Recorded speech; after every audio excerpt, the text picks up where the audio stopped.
తాకట్లో ఉన్న మీ బంగారాన్ని విడిపించి ఆ రోజు ఆన్లైన్ రేటుకి కొంటాం. Sharma gold company. Suman TV ప్రేక్షకులందరికీ నమస్కారం. నేను జ్యోతి. గురుగారు, 2025 సంవత్సరంలో గ్రహణం ఉందంటున్నారు.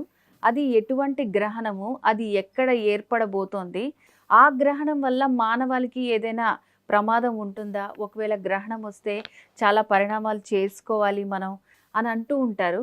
మరి దీని గురించి ఎక్స్ప్లెయిన్ చేస్తారా మాకు? ప్రస్తుతం మనకి 2025 సంవత్సరంలో 14 మార్చి 2025 మనకి ఫాల్గుణ మాసం పౌర్ణమి తిథి. ఫాల్గుణ పౌర్ణమి, హోలీ పౌర్ణమి రోజు కేతుగ్రస్త చంద్రగ్రహణం మనకు ఒకటి ఏర్పడుతుంది. ఈ గ్రహణం భారతదేశంలో సంభవించడం లేదు.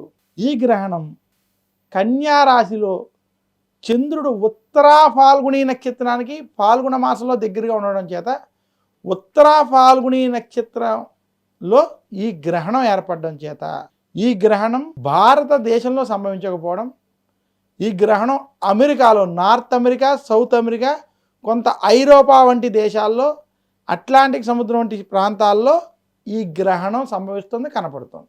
భారతదేశంలో ఈ గ్రహణం సంభవించట్లేదు. ఇది కేతుగ్రస్త చంద్రగ్రహణం ఫాల్గుణ పౌర్ణమి రోజు, హోలీ పౌర్ణమి రోజు ఏర్పడుతుంది. అయితే ఈ గ్రహణం ఏ ప్రాంతాల్లో ఏర్పడుతుందో ఆ ప్రాంతంలో సనాతన ధర్మాన్ని ఆచరించేటువంటి వారు మన వాళ్ళు ఎవరన్నా అమెరికా వంటి ప్రాంతాల్లో ఉండి అందులో కన్యా రాశి, మీన రాశి వారు కనుక ఉన్నట్లయితే వారు ఈ గ్రహణాన్ని చూడకపోవడం మంచిది. అలాగే ఇది ఫాల్గుణ మాసంలో ఫాల్గుణ పౌర్ణమి కాబట్టి ఈ గ్రహణం చాలా పెద్దగా ప్రత్యేకంగా అక్కడ కనపడేటువంటి స్థితి కనపడుతుంది. ఈ గ్రహణాలు ఏర్పడినప్పుడు భారతదేశంలో కనిపించకపోవడం వల్ల ఆలయాల్లో కానీ ఎక్కడ ఎవరు ఎలాంటి నియమాలు ఇక్కడ పాటించగలరు. ఎక్కడైతే ఇతర దేశాల్లో జరుగుతుందో అక్కడ కనుక హిందూ ఆలయాలు వంటివి ఏమైనా ఉంటే అవి గ్రహణ నియమాలు పాటించుకోవడం మంచిది. అక్కడ ఉన్నటువంటి వారు కన్యా రాశి వంటి వారు, మీన రాశి వారు ఈ గ్రహణాన్ని, ఎందుకంటే కన్యా రాశి ఉత్తరా ఫాల్గుణ నక్షత్రంలో ఏర్పడడం చేత చూడకుండా ఉండడం మంచిది.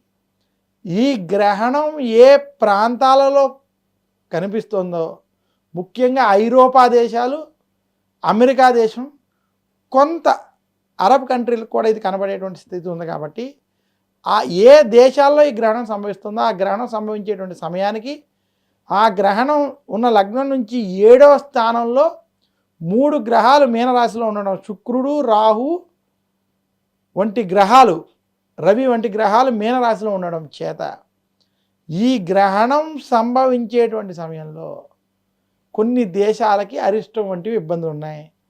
యుద్ధ వాతావరణం, యుద్ధ భయాలు ఇంకా పెరగబోతున్నాయి. పశ్చిమ దేశాలకి కొంత అనిశ్చితితో కూడుకున్నటువంటి వాతావరణం ఉంటుంది.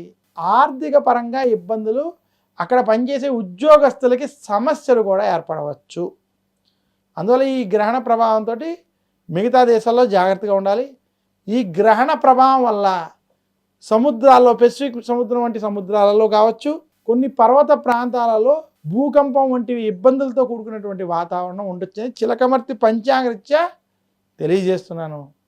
ఇంకా ఈ గ్రహణాన్ని కన్యా రాశి వారు, మీన రాశి వారు చూడకుండా ఉండడం మంచిది, ఉత్తమం. భారతదేశంలో మాత్రం ఈ గ్రహణం గురించి ఎటువంటి నియమాలు పాటించక్కర్లేదు. భారతదేశంపై ఈ గ్రహణ ప్రభావం ఉండదు.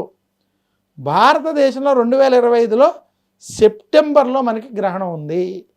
చంద్రగ్రహణం మనకి సెప్టెంబర్లో కనపడుతుంది. ఈ సంవత్సరం మనకి మార్చిలో భారతదేశంలో కనిపించేటువంటి గ్రహణాలు ఏమీ లేవని సూచిస్తున్నాను. అలాగే గురుగారు, అంటే ఇప్పుడు మన తెలుగు వాళ్ళు ఎక్కడైనా ఉన్నారు, మీరు చెప్పినట్టు ఇప్పుడు అమెరికాలో అటువంటి ప్రదేశాల్లో ఉన్న వాళ్ళు, దుబాయ్లో కూడా కొంతమంది ఉంటున్నారు. మీరు చెప్పిన మీన రాశి, కన్యా రాశి వారు గ్రహణం వీడిన తర్వాత కొన్ని నియమాలు పాటించాలని చెప్తూ ఉంటారు కదా. సో ఎలాంటి నియమాలు పాటించాలి? గ్రహణ సమయంలో మనం పాటించుకోవాల్సిన నిర్ణయాలు, మనకి గ్రహణానికి ముందు ఒక స్నానం, గ్రహణ మధ్య స్నానం, గ్రహణం అయిన తర్వాత 3వ స్నానం, అలా 3 స్నానాలు చేయడం మనకి ఆచారం.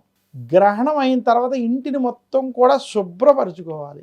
మనం స్వచ్ఛ భారత్ ఇప్పుడు అని కొత్తగా చెప్తున్నాం, కానీ మన సనాతన ధర్మంలో స్వచ్ఛతను ఎప్పటి నుంచో పాటించేటువంటి వారు.